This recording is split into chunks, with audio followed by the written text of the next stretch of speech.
పవన్ కళ్యాణ్ గారికి రాజకీయాల్లో బ్యాక్గ్రౌండ్ లేదు. నాయకుడికి కావాల్సింది బ్యాక్గ్రౌండ్ కాదండి. ప్రజలు ఏం చూస్తారంటే నాయకుడికి బ్యాక్గ్రౌండ్ ఉందా లేదా కాదు, బ్యాటిల్ గ్రౌండ్ లో నిలబడి పోరాడగలడా అది చూస్తారు. నేను ఒక లైన్ చెప్తానండి, ఇది కూడా వీళ్ళిద్దరి మధ్యనే కుదురుతోంది. మరి చిరంజీవి గారి సినిమాలో వాల్తేరు వీరయ్య సినిమాలో ఒక పాట ఉంది, if I'm not wrong Chandrabose గారు రాశారనుకుంటా.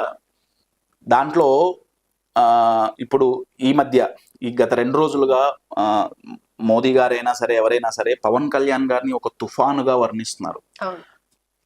నేను ఇంకొక పర్స్పెక్టివ్ లో చూస్తున్నాను. ఆ పాటలో ఏముందంటే వాల్తేరు వీరయ్య టైటిల్ ట్రాక్ లో లైన్ ఏంటంటే, తుఫాను వంచున తపస్సు చేసే వశిష్ఠుడంటే అది వీడే అని చెప్పి ఒక లైన్ రాశారండి. ఇది కొంచెం ఆలోచించండి. తపస్సు చెయ్యటం, యూజువల్గా మీరు మన మైథాలజీ తీసుకుంటే రైట్, పెద్ద పెద్ద మహర్షులు ఋషులు తపస్సు చేసుకోవటానికి ఏ కొండ గుహల్లోనూ చేసుకునేవాళ్ళు. ఎందుకు? ఫస్ట్ పీస్ఫుల్గా ఉండాలి ఎన్విరాన్మెంట్ పీస్ఫుల్గా ఉండాలి. అప్పుడు mind thank you so much for that word, concentrate చేయగలం, దృష్టిని ఏకాగ్రతతో చేయగలం. అందుకనే వాళ్ళని డిస్టర్బ్ చేయడానికి రకరకాల డిస్ట్రాక్షన్స్ క్రియేట్ చేయటం జరుగుతుండేది. ఒక ముని కూర్చొని తపస్సు చేస్తుంటే ఏదో ఒక డిస్ట్రాక్షన్. పీస్ఫుల్ గా ఉన్న ఏరియాలోనే తపస్సు చేయాలంటే చాలా చాలా కష్టం.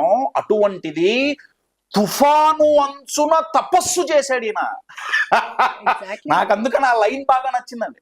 నిజంగా రాసిన వ్యక్తికి నమస్కారాలు. నిజంగా అత్యద్భుతమైన లైన్ అంటే, చుట్టూ తుఫాన్ ఉంది, పవన్ కళ్యాణ్ గారు చుట్టూ తుఫాన్ ఉంది, ఆ తుఫాను అంచున కూర్చొని ఆయన తపస్సు చేశారు. తపస్సు ఏం చేశారు? నా ప్రజల కష్టాలు పోవాల్సిందే, నా రాష్ట్రం అభివృద్ధి చెందాల్సిందే, అభివృద్ధి అనే వరం సాధించటానికి ఆయన కూర్చొని తపస్సు చేశారు. అది కూడా ఎలాగా?